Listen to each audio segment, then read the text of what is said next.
Bom dia, estamos aqui de novo para uma troca de pensamentos, uma troca de informações, eu diria, porque quando eu falo em troca, eu estou aqui passando para vocês, mas espero que vocês possam refletir sobre. Então, há conceitos, esses três conceitos: alteridade, empatia e solicitude. Eu vou, de uma certa forma, ler a definição, significado, né, etimologia também, mas por outro lado, falar um pouquinho, fazer uma associação mais simples com os fatos do cotidiano, do nosso cotidiano, principalmente do que estamos vivendo, para pensar nas pessoas, nas comportamentos, como eu disse, na sua forma existencial. Então, alteridade, empatia e solicitude. Alteridade, ela vem do latim alteritas, é a concepção que parte do pressuposto básico que todo ser humano social interage e interdepende um do outro. É a natureza ou condição de que é do outro, do que é distinto. E filosoficamente falando, é uma situação, um estado ou qualidade que se constitui através das relações de contraste, distinção e diferença. Ou seja, a alteridade. Eu vejo o outro que é diferente do que de mim, que é diferente do que eu penso, que tem conceitos diferentes, que se comporta diferentes, mas eu devo olhar com isso com uma certa maneira de, quem sabe eu posso absorver, eu respeito o outro. Uma palavra meia ampla, bastante ampla essa palavra respeito. Muitos dizem, ai, não me respeitam, mas são tantos os conceitos de como ele vive esse respeito, de como cada um de nós vive esse respeito. Assim, essa certa maneira do eu individual, entre aspas, né, as minhas ideias, minhas posturas, só é permitida mediante um contato com o outro. Por exemplo, quando nós trabalhamos em uma empresa e a gente se coloca no lugar de outra pessoa, e aí você percebendo que esse ser humano, ele tem a sua forma de estar, ele tem a sua história, as suas experiências vividas, ele tem a sua biologia, e aí a gente, de alguma forma, acolhe, pode dividir.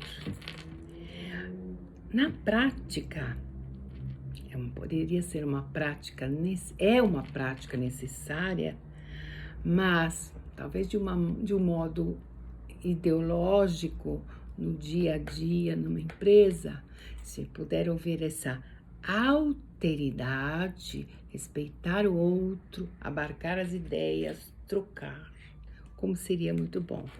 Então, talvez fosse, por isso que eu disse utopicamente, talvez fosse um caminho para uma sociedade justa e igualitária. Ou seja, é o entendimento que existe entre pessoas com pensamentos, atos e ideias diferentes das suas, mas nem por isso são julgadas por nós. Nós a reconhecemos porque há tantas diferenças, pois mesmo havendo tantas diferenças de culturas e aí vai. Ao falarmos em empatia, a gente, no sentido mais comum, digamos, do senso comum, e com definição, é a capacidade psicológica para sentir o que sentiria outra pessoa como se estivesse na sua situação, na mesma situação. Pode-se também dizer a capacidade de compreender emocionalmente um quadro, um objeto, um ambiente. Então, nossa, eu tive empatia por esse essa sala da minha amiga, me senti uma empatia, me senti muito bem. Mas quando a gente fala em psicologia, em psicanálise, nas teorias psicológicas, tem algo no setting terapêutico, setting terapêutico, onde está o profissional e o paciente, o cliente, um pouco diferente. Por quê? Porque, sim, o profissional pode sentir as mesmas coisas, se identificar. Aliás, isso é muito importante.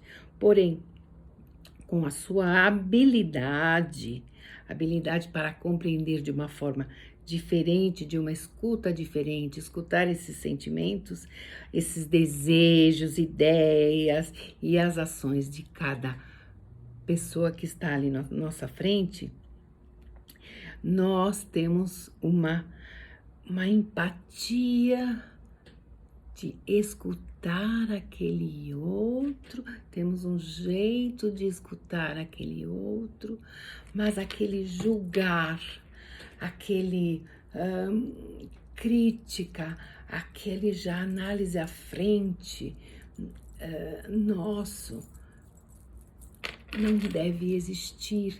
Isso se faz com o preparo, com os anos, com o estudo, mesmo assim, não se pode dizer que não haveria um lado emocional do profissional.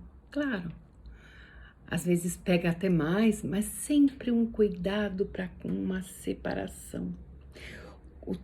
Então, é quase que como a gente dizer assim, que o terapeuta, o psicoterapeuta, ele deve acolher, talvez sentir, mas ter aquela atitude humilde perante o seu cliente do que ele está sentindo, das suas experiências,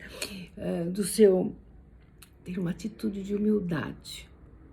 Eita palavra, humildade, difícil. Ser humilde, talvez o conceito mais difícil do ser humano, humildade, onipotência. Então, a gente diz assim, o terapeuta deve deixar de lado, se despersonalizar, as suas realizações deixar de lado, pronto só para a escuta. Isto é empatia, porque o cliente percebe que aquele terapeuta está o escutando com calma, com paciência, com relevância aos sentimentos, ao sofrimento daquele que está à nossa frente. Agora, o exercício da empatia fica muito mais fácil quando há uma entrega de si, quando nos entregamos ao paciente. Isso é, como eu disse, isso é um exercício diário com os pacientes. Me parece assim, quanto mais a gente atende, mais experiente a gente fica com a vida, né? Mas aí no âmbito profissional, mais perspicazes e para compreendermos essas vivências, perspicazes no sentido humildade, tá? Tô falando no sentido profissional. E assim mais cedo poderemos ajudá-los. Agora, solicitude. Solicitude, como definição, é o estado de demonstração de interesse, de atender ao cumprir da melhor forma possível um pedido de ajuda, um pedido de esmero, de zelo, de assistência. Essa é a solicitude. Mas a solicitude tem dois lados, interessante. Porque, segundo um grande filósofo, Martin Heidegger, alemão, ele falando sobre a solicitude, ele diz assim: esse cuidados que temos, esse cuidado que temos por meio do zelo, da conservação das coisas, com a preservação da história, do patrimônio material, da cultura, dos afetos da história, é, a linguagem daquele que está falando, a linguagem do mundo, a linguagem do estranho, do estrangeiro. Então, o cuidado que temos. Por outro lado, em relação com os outros seres no mundo, temos a condição ela de contemplarmos também, ao mesmo tempo, a nossa ambivalência, às vezes, os modos deficientes, os modos não estamos nem aí, a negligência, o abandono, o desleixo, a indiferença. Então, veja, é tão interessante, duas coisas ao mesmo tempo, duas posturas, solicitude. Esta é a grande condição difícil do ser humano, a solicitude, a entrega. Mas tem o outro também. Então, como é essa entrega? Como vai ser essa entrega? E esse estar, esse sentir. Vou dar um exemplo depois, ficar um pouquinho mais fácil. Dessa maneira, a solicitude, então, apresenta dois extremos. Pode-se tomar conta do outro ou colocar-se em sua posição de cuidar.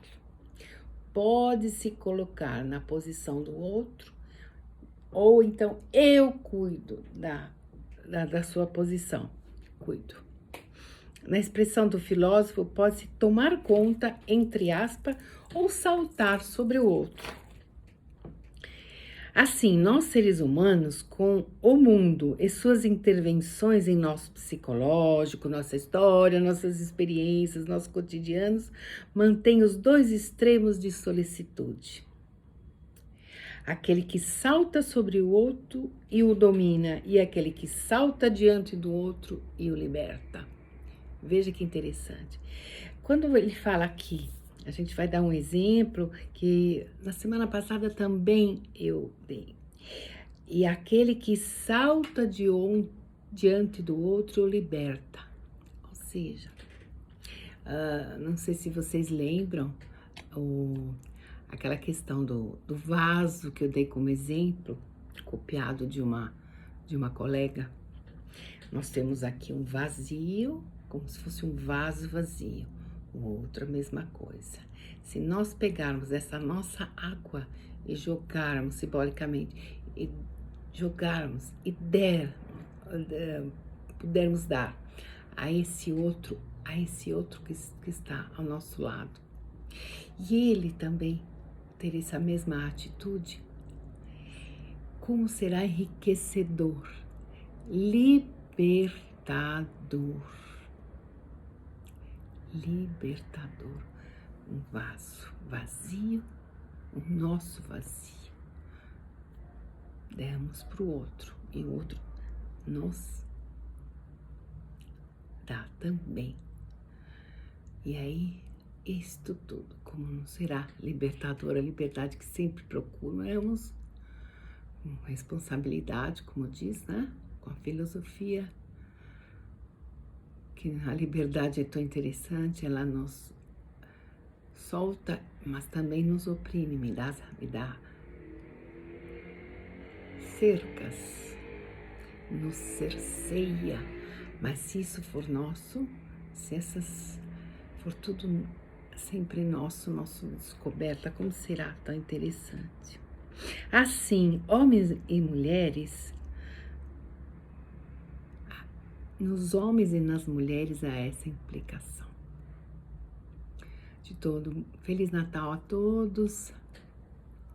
Acho que para um pouquinho, tomara que tenha sido legal essas minhas falas, às vezes numa linguagem simples, mas com muito coração, com muita vontade de busca com que as pessoas possam pensar na sua vida, nos seus momentos, nos seus conflitos, irem atrás de algo importante para eles, para vocês. Um beijo